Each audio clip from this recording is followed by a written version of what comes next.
Hey, we're here in New Mexico at the White Sands nuclear missile range, checking out the actual historical location of the filming for Oppenheimer, the hit movie. Damn, it's hot. I think there's a heat advisory. I'm sweating my ass off.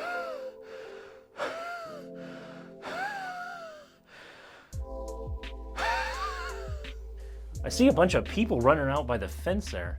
They're probably running for the exclusive showing of hit Oppenheimer movie right after this review. We've been harassed by these guys in black SUVs the whole time we've been out here.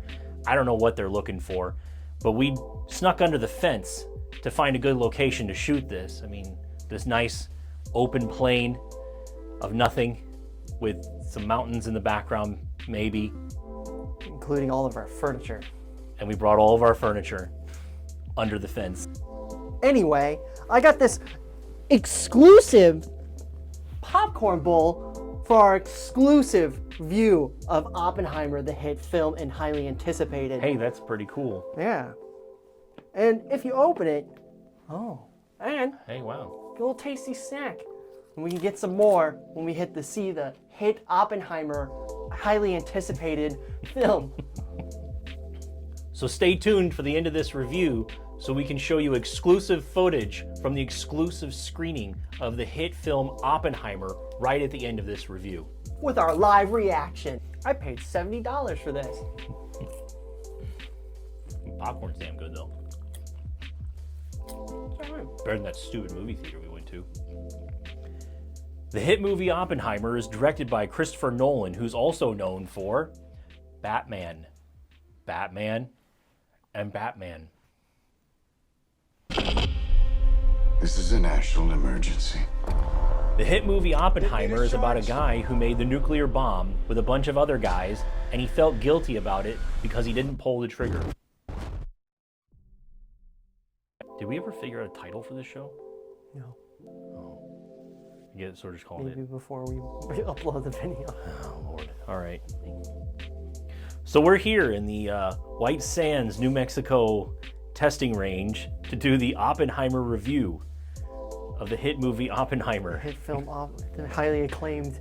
So, what did you think of the highly acclaimed hit movie Oppenheimer? It's all right.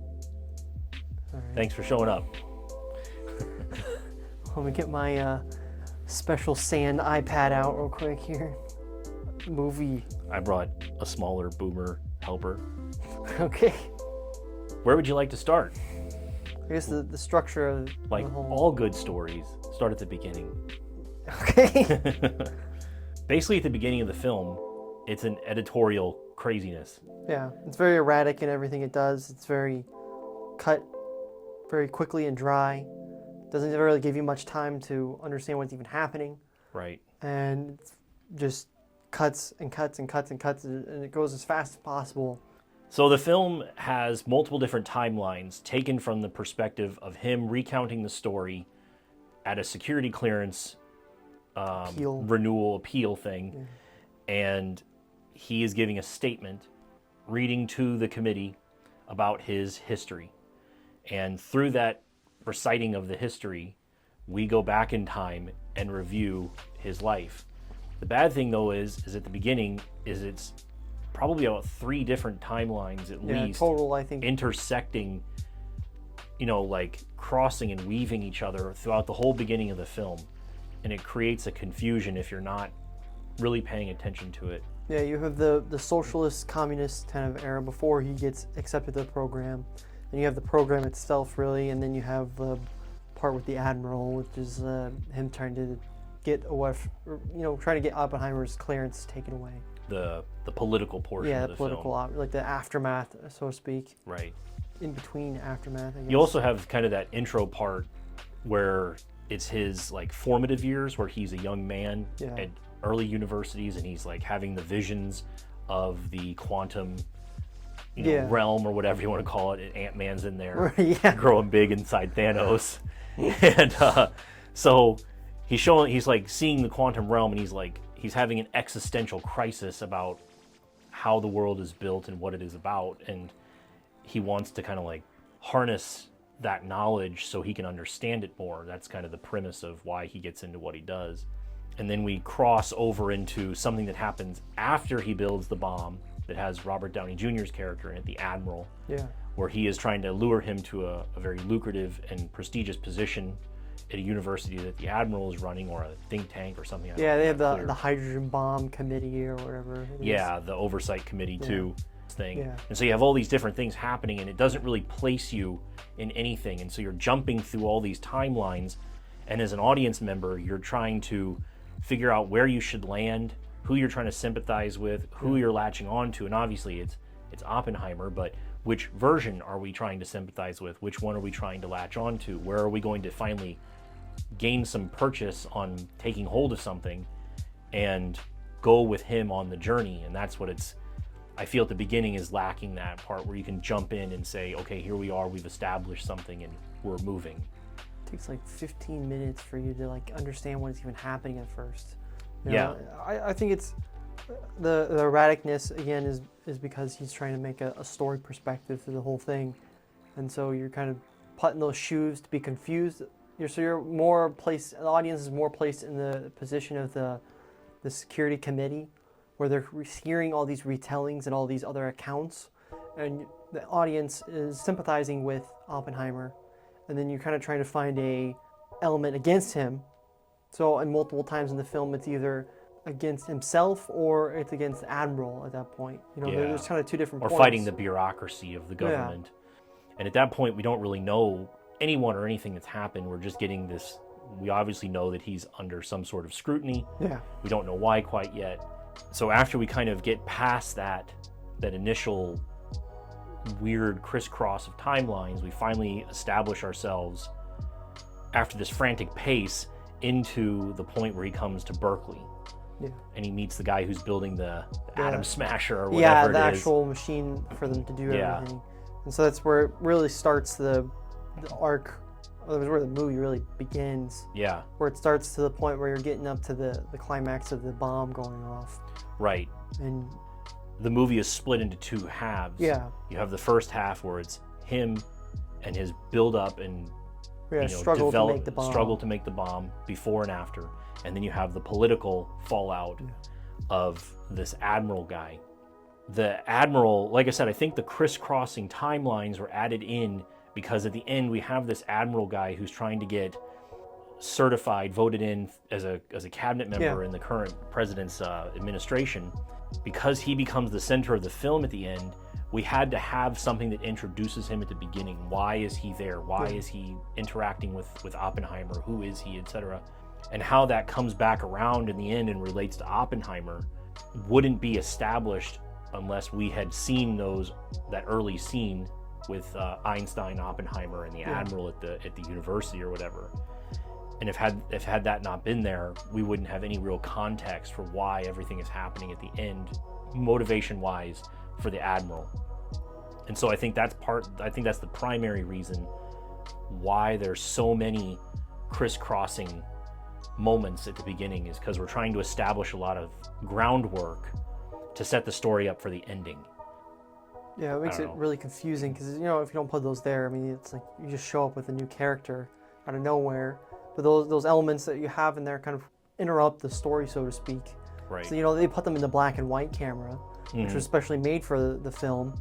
They just place them in there to make you understand that later there's going to be some kind of issue with it, because the Admiral has nothing to do with the story really, other than after the climax of the movie, which is the bomb. Yeah. After the fact, so they place them in there with with Albert Einstein, and him behind the bushes or whatever for his cinematic universe. Because of the alternating timelines, because the film does really feel like two movies, the lead up to the bomb and the political fallout of it, because we're introducing this guy, this Admiral, we had to have this scene at the beginning to establish that. Yeah.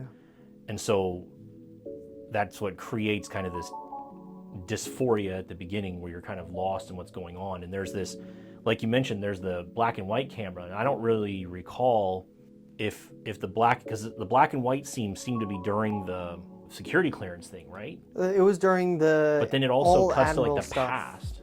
Yeah, they only, all the things that Admiral's on the screen for, he's only in black and white. There's no color scenes of the Admiral. I don't think, at except all. the hydrogen bomb scene. No, well, Yeah, so the hydrogen bomb scene Where they're discussing the uses Russian both. explosion. Yeah, it's They kind use of weird. both. They use some color. I think there's only one scene in the entire hydrogen like kind of surround table they have that has a colored scene in it. Yeah, I'd have to because I watch was it jarred again. when I saw it. Because I remember it, because most of it sets the precedent of being black and white, and then you get really sucked out of the experience when it Yeah. goes to color. And you're like, what was even the premise? Why are we even here for the black and white camera? I think it's to move and structure it so you had those different timelines that makes it more clear to the person. Right, You can't I really think like that's right. make Oppenheimer look like an 80 years old man because there's still such a short period of span difference between the hydrogen council or whatever you want to call it, Yeah, the and then oversight the actual committee. making the fusion bomb versus the actual atom The bomb. atom bomb, yeah.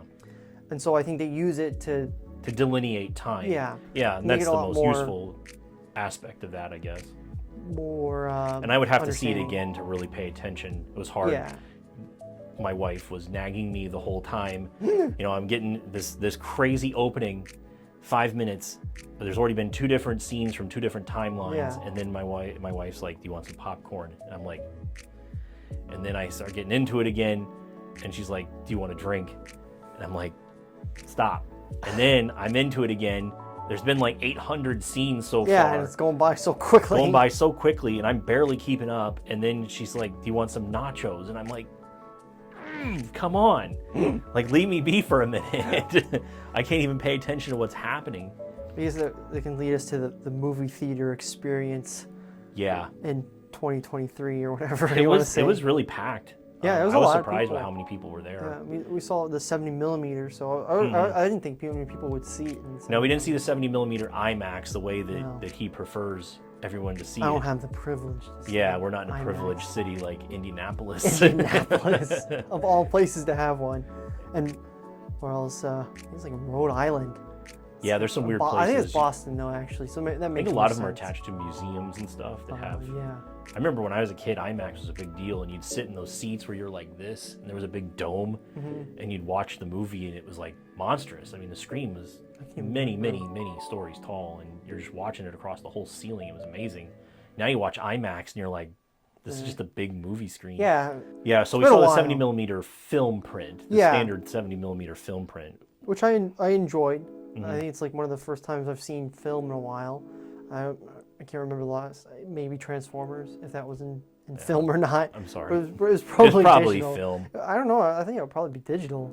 I mean, it was really nice, but the most times when you can see it, it's a film. It's just all the grain in it or the scratches on the. Yeah, you can like definitely film, see like the you said. noise. Digital is just too clean and Yeah, it's very sterile sometimes. yeah, it's too and it's much. kind of like in Star Trek. You know, you watch old Star Trek. Yeah, it's and all this nice. It's always sets. this nice subtle, nice glow of the fluorescent lights, Yeah. and then you go to new Star Trek, and it's like lens flare, Yeah, it looks like a Dutch angle, and all these craziness. Unreal Engine game. Yeah, it looks just like an Unreal Engine game. It looks like a tech demo. Yeah. And it's like, oh, you're worn out. You're just exhausted after having watched like just a few minutes of it. Yeah. You can't take it.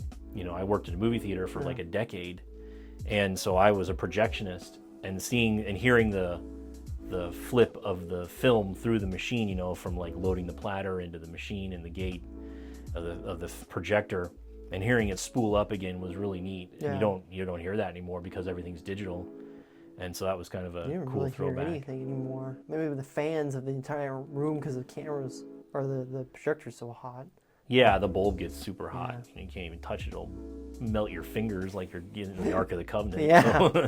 Yeah, all the trailers were were all cute, digital. digital. Yeah. The atmosphere of everyone in the movie theater was a lot better. It's like the first time I ever felt that in a long time.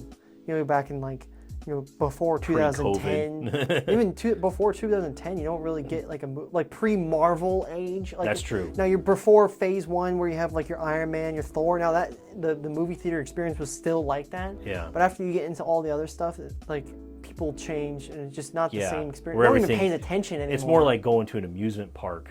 Yeah, Everybody's just exactly. there, they're doing their thing. just They're kind of there. like half paying attention. Yeah. But then you watch now, because Oppenheimer, I guess, is kind of It was interesting. a film of gravitas. Yeah. Gravity. So people, I think, felt the weightiness of it, wanted to give it its due, and Christopher Nolan makes things look great. So Yeah, I mean, you he's want a good to watch filmmaker. it, and so I think that had a lot to do with it as well. Like even the kids were like invested in the movie. They were like most people, you watch the last movie we saw in theaters was was Doctor Strange on Dolby Vision. Oh yeah. You know, the absolute most disappointment of my entire life. It's just, it was awful. Yeah. So it's such a mess, and it's like there's like 4 people in the film. They don't even pay attention. You just turn your brain off and you watch the pretty colors go by. Yeah, and it sucks too because that was a Sam Raimi film. I really like Sam Raimi, and I had all the rumors that were out, and then you watch it, and you're like, oh. The whole as soon as it opened, and they're in that. They're in the cartoon, oh, yeah, the cartoon, and he's jumping stone to stone or whatever from island to island, or some big creature, CGI cartoon chasing them, and I'm like, this is Sam Raimi. Yeah, it was just immediately I was just disappointed. First hour of the movie is just absolute. It was trash. Worse than anything. I mean, that made me not ever want to see a Marvel movie ever again. Yeah, I'm not paying for it ever again either. After that, we don't watch them anymore unless we watch them on the coveted Disney Plus or whatever, because we're so bored. It's either watch a Marvel project or put a gun in our mouth. That's all you got left in life. Like I said, everyone was interested. The kids were like leaning in to watch the movie, and no one was really like, you can feel the difference between people turning their brains off and just watching. Yeah, people felt gripped by it. Yeah, and people were really interested, and there was some few funny laugh moments, I guess, from people and things, but the only experience was the horrible popcorn. Oh yeah, the food at this theater. I'm not going to mention which theater it was, but the food situation at theaters is abysmal. Yeah. And I'm not just talking about price, whatever. No, who cares Again, what the price I've worked is, in whatever. movie theater. The price is the price. You got to keep the bulbs it is what going. It is. You got to spend hundreds of dollars on a bulb per projector. Yeah. You got to keep the lights on. Tickets are $5. You got to make money somehow. You're literally driving the light of an atom bomb through a projector, and people are like, "Why do I got to pay $5 for candy?" And it's like, well, it costs a lot of damn money to heat and cool this place. You got gigantic auditoriums, and you're trying to keep your sweaty balls out of there. Yeah, exactly. So it's like you got to have some hot AC. boxes each other. Exactly. Some of the theaters are so big, you're in there creating your own weather system because everybody's breathing so hard. Yeah. A bunch of obese people in there trying to get another jujube in their mouth. So it takes a lot of money to keep that place going, and you got to pay Pickle Rick or whatever his name is to sweep the joint up after you're done, and that takes forever. So yeah, I guess that's kind of the theater experience. Overall, it was good. It was a good theater experience in terms of like people being engaged in the movie.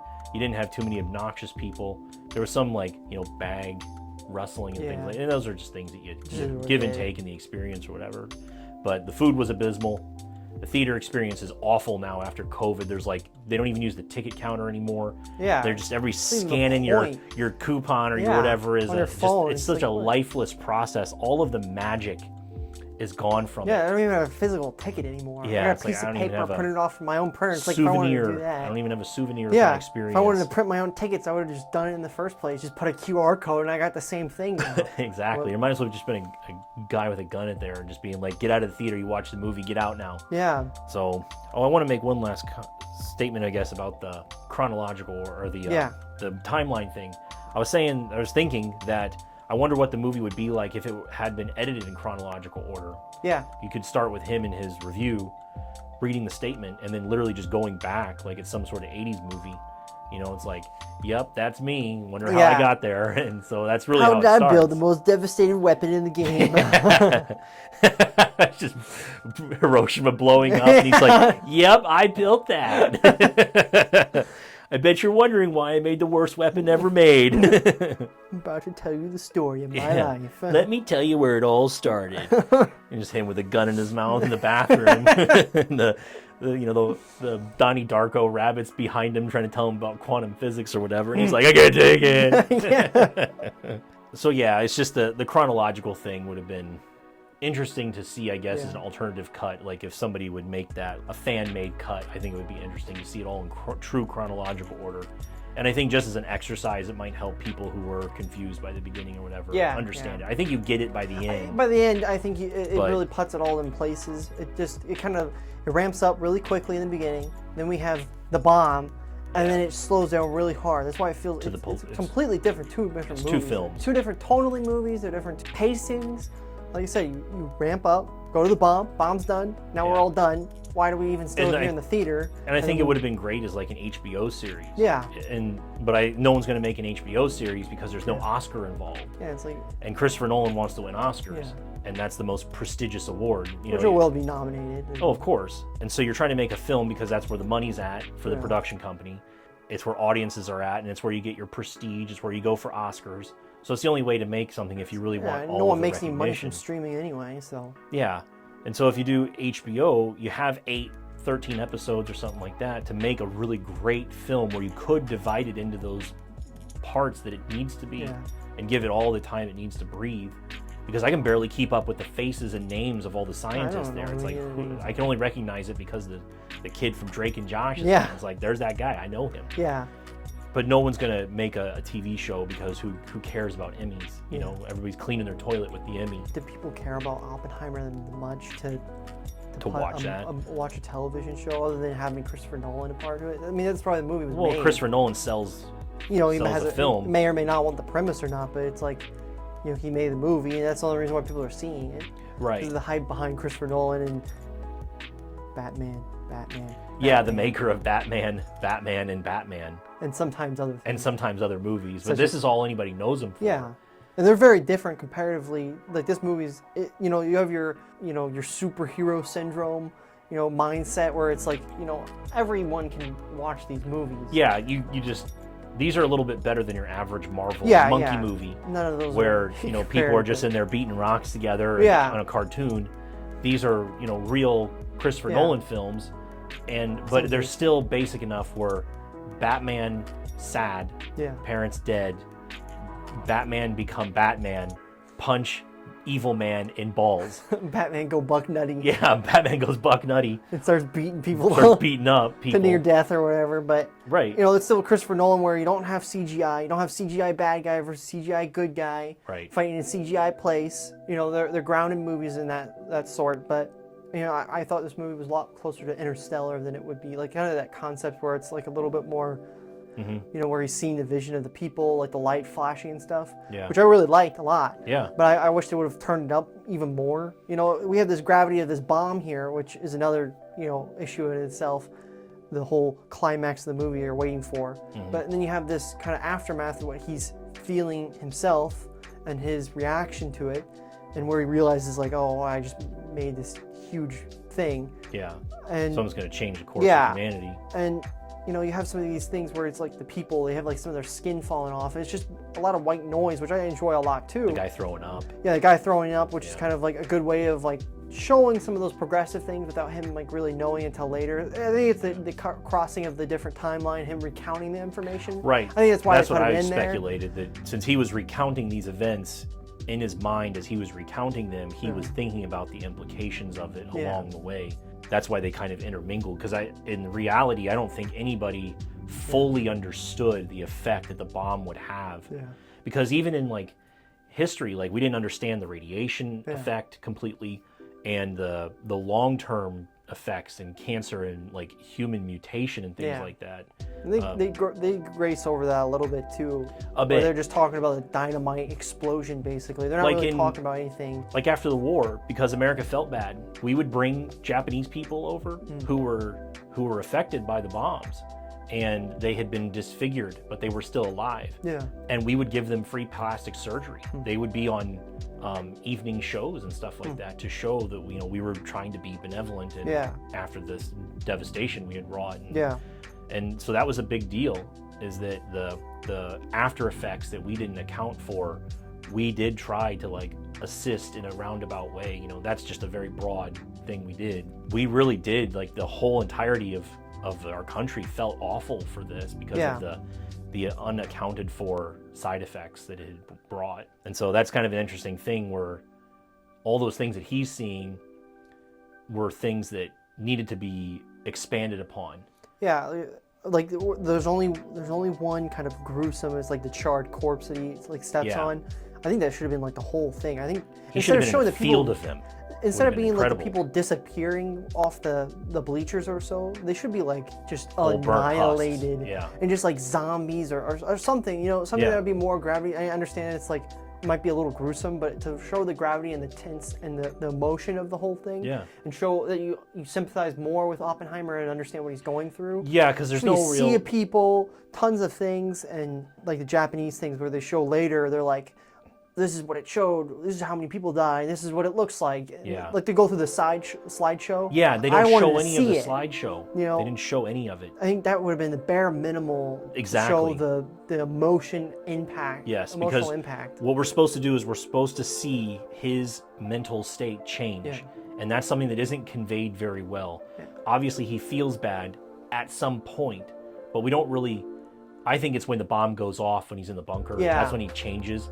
But feel that change. We just know that it happened. Yeah. And so we're expected to understand that it happened, but we don't see it change in terms of a movie change. It's implied, and it's not really like shown to the audience. Right. You don't physically show it, but you know the if he explaining it is the way you're showing. Exactly. That's like point where the visuals worst or screenwriting whatever error you can make. Yeah. Is telling people what's going on rather than showing them. Yeah. They should have at least showed the slideshow. Yeah. And be like, this is what their city looked like before. Yeah. This is what it looked like after. Yeah. These are their bodies. These are the shadows on the wall cast from the blast. Yeah. It literally painted their shadow on the wall. Just the horrific nature of this weapon. Mm-hmm. That would have changed me, you know, at that point and been like, whoa, I didn't realize some of this stuff was going to happen. I just thought everything was going to get real hot, you know? Yeah, you know, we're going to kill a few thousand. And it's, tens of thousands of people. It's all the war. It's better than the hundreds of thousands that would have died. You can justify it to yourself. And they kind of explain that a little bit. But, you know, after the fact, you're like, oh, now there's going to be people with cancer and, you know, people mutated and their arms falling off, birth defects. Horrible radiation. These places are uninhabitable. Irradiated stuff for a little while, yeah. I think they just got right back in there with shovels and started fixing it because that's what Japanese people do. Yeah, they just fix it. They just start fixing stuff. But yeah, there was all these unintended things, and that would be the thing in me, if I were in that position, that would have driven me to change my mind. Yeah. Is like, whoa, I thought I was just making a bomb. You know, that's what happens in war. People die. It just is what it is. Yeah. But all these civilians, which were really the only thing left at the time. Yeah. It's like especially inland wise. We just ruined these people for generations. Yeah. You know, and it's awful to think about.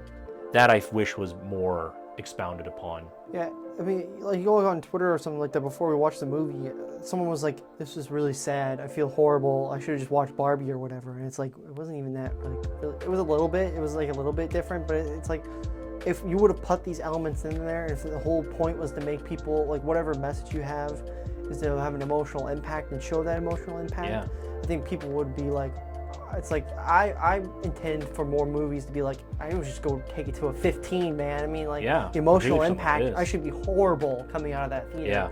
But I think it's just the realisticness of normies. You know, kids want to see it. You know, and there's sex scenes in it, but people are still going to see it as like a 5-year-old. You know, trying to take yourself to Oppenheimer or whatever. Yeah. But it's like, I'm assuming it has a rated R. Yeah, it's rated R because it has nudity. Let's turn it up. Like I should come out of the theater feeling like just garbage. Yeah, they had that one scene where the woman was like huddled with that other woman crying under the bleachers or whatever. Yeah, it's like, I think those were a lot. Yeah, that's you should have had it as point. like a kid holding his mother or something, and they're crying. You know, I thought they should be like charred or morphed together or something. Or deformed together or something. Which I think you were trying to portray some of that. Yeah. But it's like, I mean, makeup effects. You know, you go look at Terminator, and she gets blasted on the cage or whatever and on the fence. I guess that brings me back around to like, there's a difference between reality and film. Yeah.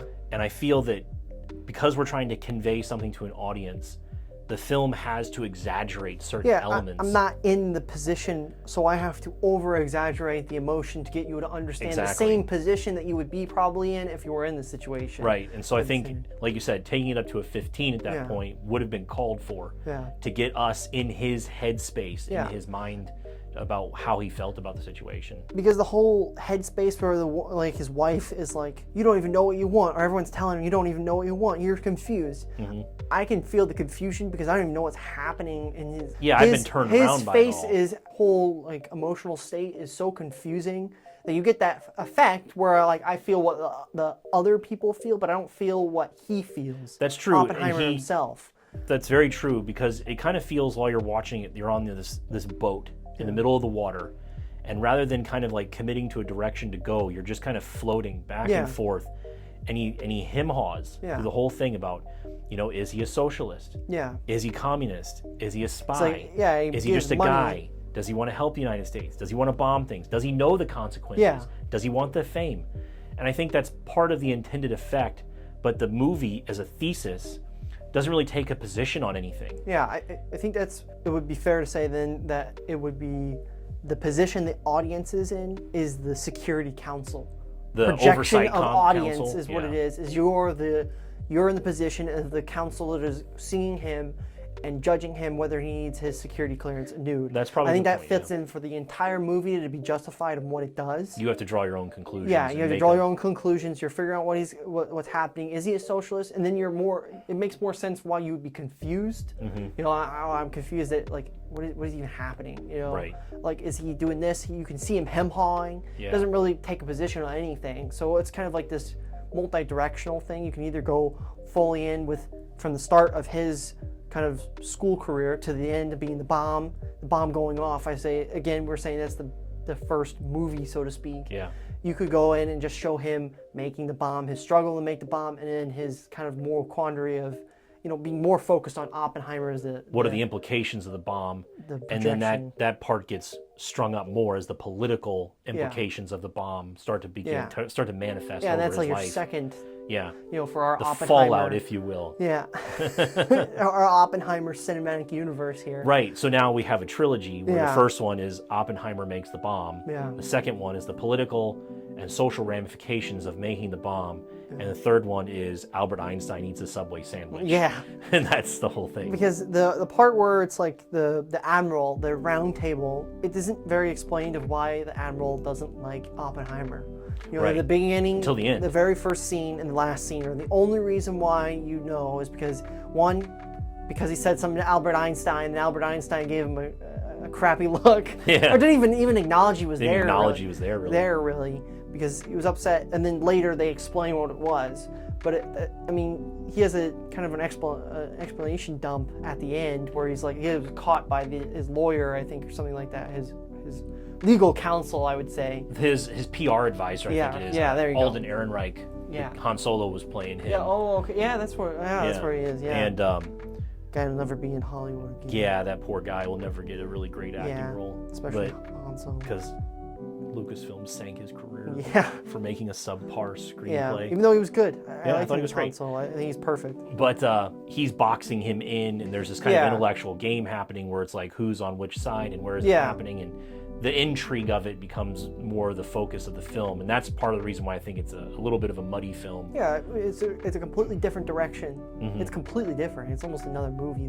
The whole thing does feel a lot rushed. Like it's 3 hours flat, which is a long movie, you know, for most people, but it feels like it needs to be like 6 hours long. Because Yeah. I think there'd be more, because the more problem I had was like I want more explanation of them making the bomb. You know, they have that time sink where they're putting the marbles in the thing for the, you know, uranium, showing the enriching uranium and progression of plutonium. time. Right. Other than saying the word calculation like 5-6 different times, There's no explanation. research. There's no breakthroughs. Yeah. There's no changes. They There's show some bomb tests. There's a couple of problems Yeah. where it's like, oh, we might ignite the atmosphere, Yeah. and then it's like, Oh, who cares? this is a problem. Who cares? It's done. The probabilities are zero, Yeah. and then that becomes a recurring joke throughout the thing when they Yeah. actually detonate Trinity. It might blow up the atmosphere, and we're all dead. And he's like, Exactly. Like the quantum mechanics of it, you know, you're trying to explain that, but I think you'll have like again, Interstellar type of situation where you have that. I didn't like Interstellar very much, but it's because we need to watch it again. I watched it in a physics class, you know, over like 2 or 3 days. Yeah. You know, barely understand what's happening. I didn't even know it was a Christopher Nolan until recently. There's a robot in it. Yeah, the robot doing robot things. Lego Man. Lego Man. You know, where Interstellar takes that quantum mechanics kind of part of it and tries to explain some of that, I feel like they should have shown more progression, more understanding, but the average person's not going to care about quantum mechanics. They're not even going to get it. Yeah. But average Marvel stone yeah, banger you know, you're isn't trying gonna to, get it. who's our target audience? The Marvel, Marvel pop vinyl guy. You know, he's not going to kind of care. Yeah, the average pop vinyl Yeah. collector isn't going to understand the very premise of Yeah. quantum mechanics and what Yeah. it means and the implications of it. And I wish there was more of that. Yeah, and see, that's everything. So, like, the movie sits somewhere between, like, an 8 and a 9 in terms of what it does, and it never takes it to that edge. Yeah. And I guess talking more about, like, wanting to expand upon things for the audience's benefit, the nuclear bomb, the most pivotal scene in the whole thing. It's why you're there. It's why you're there. I You watched want the to movie see the because the bomb bomb, blow up. I know it's going to go off. Right. You want to see the bomb explode. Yeah. And when you get there, Everybody's leading up to it. Everybody's got the little glasses. Yeah. Everybody's got the mattresses. Their asses are facing the damn bomb. And you're like, wow, this is going to be intense. Yeah. And you're sitting there and you're like, Yeah, you can feel the tension in the room. yep. The air gets sucked out of the room as everybody's watching this because you're ready for it. And then it goes off and it's fire. Yeah, that's not even that It's good. just fire. Like every pop vinyl collector has seen an explosion, Yeah. fire. They've seen fake nuclear bombs on movies. No one cares about fire. Yeah, it doesn't really And- show anything. And it does nothing special. What makes this bomb different? And I think that's where the Hollywood magic has to come in. And we were doing research on bombs before we made this review. The military had these cameras that allowed them to capture fractional seconds of the bomb. And I don't know if it's hydrogen or the atom bomb or whatever, but Yeah. when that explodes, it expands outward into an orb. Yeah, Of like I said, it looks like dough. It looks like a sun. Yeah, it looks like molten dough. It's Yeah. weird. It's the sun, essentially. And then the gravity, I guess, collapses in on itself. And that's what causes the explosion, is all those atoms hit each other and blow up. But that moment where you see the orb, even though it's 1/100th of a second or something like that, to me would have been critical. And it's something that maybe only Oppenheimer or the scientists could understand or see. But we as the audience needed to see that it's not just fire. Yeah. It's not just a bomb. You know, like the fire bombings of Dresden Yeah. and Tokyo and stuff were much worse than what the nuclear bomb did. Yeah. Just anyway, that's a whole different other subject. But to see this orb, the sun essentially created in the middle of nowhere, and then that expanding out, then collapsing in, and then exploding outward and upward, Yeah. and just seeing that everything just destroyed would have been incredible. Yeah, it would give the audience a lot more, even if it wasn't factually correct, even if Right. it was the different bomb, the hydrogen bomb. If it was a or, hydrogen bomb, whatever, you but, got to make some compromises. I think it'd be guess. better just from making audience understand again what is even happening, like Right. the dread of it, the whole thing. Yes. And like I said, I think when he's in the bunker, that's when his perspective changes. Yeah. And so to see him, if we had to slow it down, because we show some of that slow motion of the fire rolling around and stuff, which looks awesome. Yeah. But to watch him zoom in on that and watch that orb form, and he's like, what? Yeah. And watch that sun be birthed, essentially, and then collapse in on itself, which star collapse Yeah. is his central thesis of his whole quantum mechanic thing. Yeah. The dark stars and all that. Mm-hmm. Those are all things that factor heavily into what he's interested in. So you could relate that back around and say he sees what he's been talking about this whole time, Yeah. and he created it, Yeah. and now it's a weapon. Yeah. And that Infinitely more stakes and right. emotional ties to the main character. And you bring all those concepts together, even though it might not be factually true, but for an audience to understand what he's understanding would have been much more impactful, I think.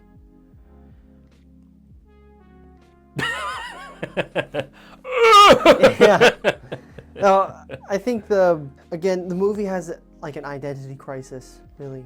Mm-hmm. It doesn't know what it wants to say, when it wants to say it, Or or how maybe it wants to say it. Maybe he's really. trying to, like you said, say Again, nothing. Yeah, I mean, at the end You of the be your own day, judge. if we are in the position of the Security Council, if that is the true intended, I think the whole thing makes sense. I think the whole thing plays out really well, and I think it's perfect exactly what it is. But other than that, it's really, if you see it from the perspective of Oppenheimer and his struggle being about Oppenheimer, since his name's on the film, Yeah. it's confusing. It doesn't really push. I think you could do a lot better journey-wise of his emotional distress and things like that. Yeah. And really show kind of a spiraling downness. Yeah, I think that's why it would, again, worked better as a TV show. Yeah. And I guess to talk more of his place and all that, I wanted to talk about like the communist factor, because that plays a huge role in why they're in this meeting and why it's happening and why there's spies and spycraft and all this weird stuff going on in the background. And his involvement with the Communist Party or socialism in general at Berkeley is a critical piece of the rest of the film. And to have a series, you could go back and explore a little bit of that. You could have 2 or 3 episodes to talk about his formative years, his Berkeley years, how he got to that point. Then 4, 5, and 6 are about the bomb, and then 7 and 8. That could be about the political fallout. Well, we have these socialist ideas, and how far and fast that spreads throughout Berkeley from the faculty and the student body, and then it's in other institutions, and then it's like all the scientists that are involved in the project are all socialists. Talking about half the staff is already socialist. We're all going towards this. And so you watch the movie as a study of socialism and communism, and it's like, no wonder the people back in the 50s and 60s were scared. It spreads like wildfire, and it's no wonder all the kids in college right now are the way they are. And it's prevalent. It's everywhere, and it's not even being stopped or hindered in any way. It just is. And that's why growing. Yeah, it's just growing. You know, it's a cancer that's just left untreated. You know, the woman, his wife at the end makes a really good point. She's like, when I was young, I was into socialism as a means of helping people, as the humanitarian process, which I think is wonderful. And that's where you get caught up as a child, you know, a young person, where you're like, I want to help people. Everyone needs equity in some way, shape, or form to have, you know, a chance at life. That's what you believe as a young person. And then you tie that to socialism and communism, and so you start hating capitalism or whatever the form of government you have. And then you don't realize that there's another piece to that. There's the next step. The government control to make it happen. The communist part comes in, where the government then exerts itself to facilitate these ideas. And then suddenly the government has control of every single resource that it's at your disposal. What made people powerful and worthy are now garbage, because the government now holds everything in its hand. And she says that. She's like, I believe that socialism and communism were two different things, and I realized they were all part of the same thing. And that's the realization that you make when you get older, is that communism is not a good idea, and there's a reason why it's failed. Again, as a study in communism, the movie is excellent in what it tries to state, but unfortunately it states it so subtly that you really have to pay attention to that part. Two sides of the same coin. And that's such an important statement, can't have particularly the other, particularly without in today's society. I think just the young people don't understand the nature of what communism means. They just don't see the other part. They want to help people, and it's like, well, help people. Help people. That's one thing. Just stop organizing into these groups of hate and separation, and just go out and help your fellow man. Just be a person and help your fellow man. And that's the part that the kids get lost on, because there's no activism, there's nothing to protest, there's nothing to flash your boobs at or be part of. You know, you got to find a family, because every movie now is about family, because none of these broken people have families anymore. And it's like, well, you destroy the nuclear family. Now you're left with nothing, and so now you want other people to latch onto, and so now instead of having a mom and a dad, now you have a Marvel movie, and you're buying pop vinyls. Thanos. And Thanos is your dad. And you're out there twerking. So we mentioned some of the spycraft in the movie. And there's that guy that's investigating him. They kind of imply that he's willing to do whatever it takes to find people or end people or whatever, you know, by whatever means necessary. Because when his girlfriend, the girl that he was with at the beginning of the film, kills herself, during that there's a flash in there where he's recounting it. And he wonders maybe if she got murdered, where you can see the glove holding her head underwater. But then there's a time when she just sticks her head underwater, and it kind of flashes really fast. But he's thinking about that, I think, is a factor. And that was kind of interesting to tie it into the communist thing about why everybody's scared about this stuff and why they were chasing these people so hard. And the spy, where it ends up being the British guy. There's nothing about it. To everyone, because who even knows what even happened? They spend probably, 15 minutes talking about this spy throughout the course of the film. Even more. I mean, like the whole security thing's about it. About that, So you got like an hour, maybe even more, about the spy. It's an undertone of the film. And even them at the facility, they're talking about it. There could be a spy. And turns out it's the British guy. And they say it in the background. It's just like, it's British bloke. It glazed right over it. The guy that they're actually talking about isn't shown when they talk about it, and two, he has like 4 lines of dialogue the entire movie, if that. And it's like, I get the red herring aspect, where we're like, oh, it could be Oppenheimer, oh, it could be the Major, or it could be, you know, the hydrogen bomb guy. Or it could be Steve, I don't know. But, or Drake and Josh. Drake and Josh, man, he's coming back, for a vengeance. I'm vengeance. And then, I'm vengeance! yeah. Teach you not to use my bomb. Yeah. I'm here to work on the project, but I'm going to work on a different project. Yeah. You know, screw you. That's a Russian guy. That's the other dude. No, that's a hydrogen bomb guy. That's what part of it they think is him, too. Yeah. But there's so many red herrings. There's so many, in it. yeah. But then it's this random guy that we meet for 5 seconds that's offhand comment that he's even there. Here's the British man. Yeah, he's just there, shown he's early like- in the movie to know that he's actually the payoff of Yeah. the spy guy. You're like, oh yeah, it could be And that then it's guy. like, what?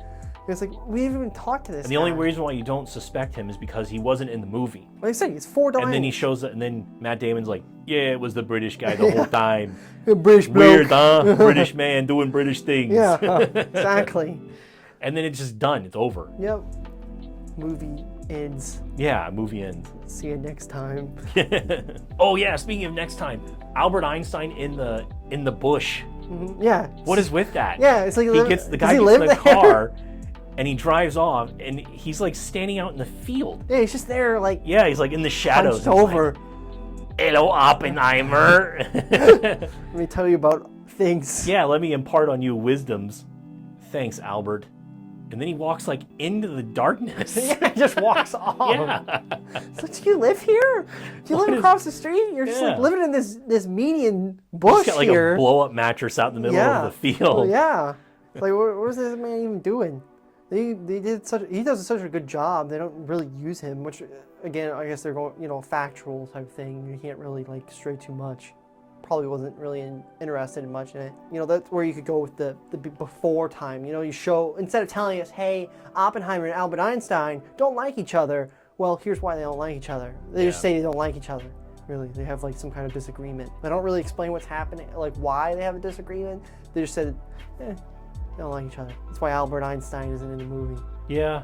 I don't know if they really didn't like each other. I think it's just 3 scenes. Sorry. Einstein didn't want to be a part of it, really, and just withdrew from everybody. Yeah. Because he had been the guy who had faced success with the theory of relativity and stuff. It's the concept where it's like the Oppenheimer and Albert Einstein, I guess, where they were suggesting had the same kind of situation where he had this great discovery and then kind of lost it all because people tore him down. Yeah. And, because they wanted to take it for themselves. Yeah. That's the thing, non-creative people need creative people because it's parasitical. Yeah. But when the creative person has fulfilled their function, they just throw them out down the trash. Same thing happens with these scientists in this film. So like. Yeah, and it shows at the end where the first kid that's with Oppenheimer, the first student that he has, he's a railroad guy now. Yeah. He was drafted and then now he's a railroad. Wasn't that his brother? What, with the railroad was his brother? Yeah. I think his brother was cut off and he was just doing farm work on the area probably. Because it showed him with the fence, him hitting the fence. Yeah, putting up the cattle, the cattle wire. Fence, yeah. And then the guy that was doing the railroad was the kid that was the first kid that was there that he brought on. Didn't they throw him under the bus or something like that for something? See, that's the thing. military people throw him to the draft because they're like, that's right. He was a socialist. He was part of the school, See, and it's just like there's so many things to keep track of. Yeah. Track of all these I'd be people. interested when the disc comes out, rewatching it or trying to like what scenes were cut out. We need a Lord of the Rings cut for this movie. Yeah, like I don't know if there would 6 hours. Being 3 hours to me suggests there wouldn't be really much else to put in it.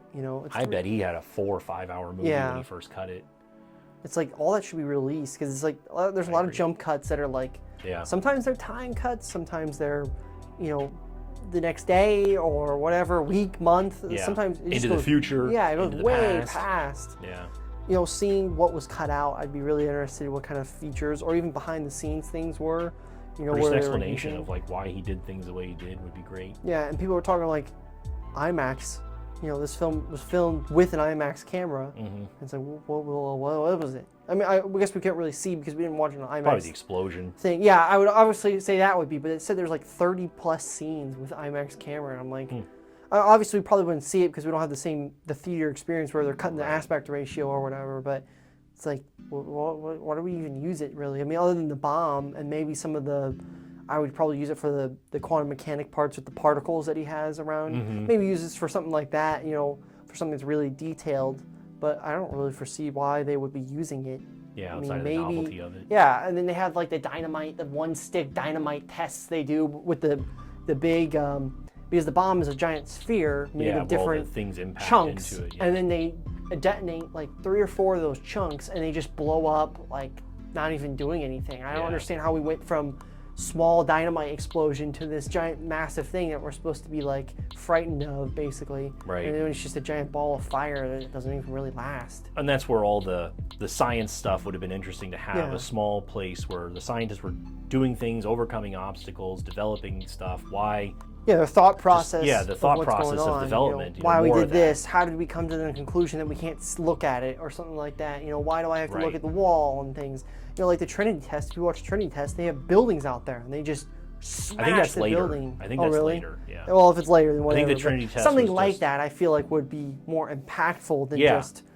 Yeah. It is what it is. I think they just stuck it out there to see if it would blow up. Yeah, that's what I'm saying. Like those visuals in the movie would be more compelling to the audience to further convince them that it's a problem. Yeah, yeah. It's really just a ball of fire. I think they would stick pigs or something in cages out there and watch how they got cooked and stuff. It's crazy. Poor pig man trying to do pig things. Pig man doing pig things.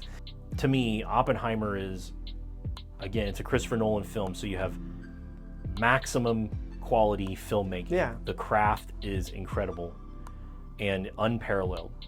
But then the storyline is secondary, and it feels like, so you have the best of filmmaking, and then you have like the second best of screenwriting or whatever, storytelling. So I wish those two could meet at the confluence of perfect filmmaking one day. Yeah, like did he just direct it, I guess? Mm-hmm. Did he not write it? I don't know about the writing credit. I don't know how. I probably should have looked that up. Story by Kai Bird and Martin J. Serwin. There's a ton of people. They got like the Orville guy in here. And like he was one Jack of the... Quaid. He gets like 2 lines. Yeah, it sucks because he's a great actor. Yeah, he's a great actor. I wish he was in more movies. Yeah, I mean Orville's great. Or he could get some more damn Orville. Yeah, yeah, Scott Grimes. Yeah, Grimes, yeah, sorry. Yeah, and then Robert Downey Jr.'s character is just... Robert Downey Jr. considers this to be the best movie he's ever been in. What? Yeah, and like one of his best performances, so... Iron Man's pretty good, comparatively. I mean, he like, makes that character. I get it's a Marvel movie, Yeah. but like Iron Man as a film is better than your Marvel garbage. But well, I mean, even if somebody at the time had made, you have Steven Spielberg who made Schindler's List, and let's say Spielberg directed He-Man, and in both times, let's say Liam Neeson is in Schindler's List, let's say he was He-Man. Yeah. All right. So even though he might have given a 5-star performance in He-Man, Liam Neeson is He-Man. Yeah.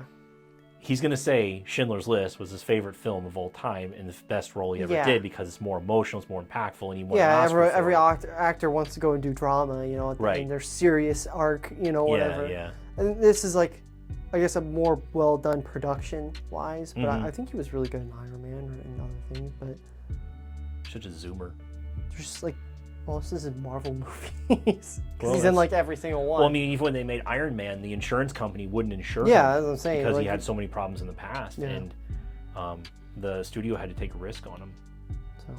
So it was a big deal to have him in there, and he came and he delivered. I think that's part of the reason why you remember Iron Man so much, because he gave one of the best damn performances of his life in that film, as good as you can do in a Marvel film. Yeah, I mean, what I'm saying, like, Endgame or whatever, but it's like Iron Man 1's pretty okay for what it is. Yeah, what they had, what they did, and the actor they put in there, they did the best possible film I think they could. Yeah. So that's Oppenheimer. Would you watch Oppenheimer?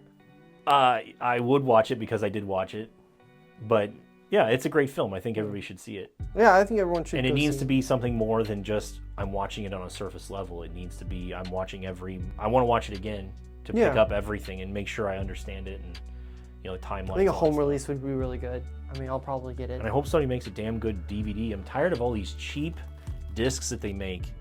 Has a disc and a digital code. Yeah.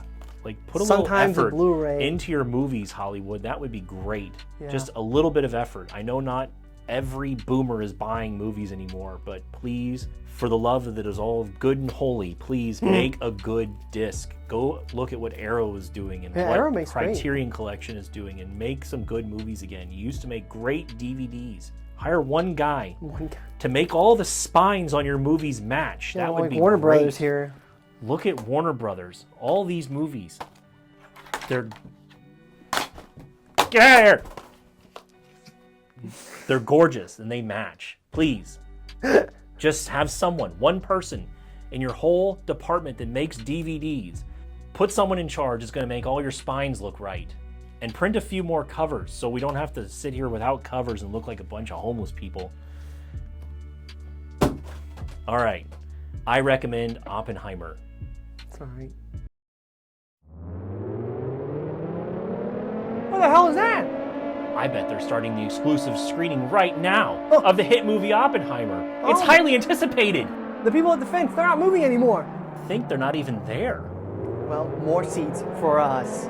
You know what? I bet they're on the red carpet right now with Christopher Nolan. We got to get out there and get the exclusive footage for our brand new YouTube channel. Oh, it's starting!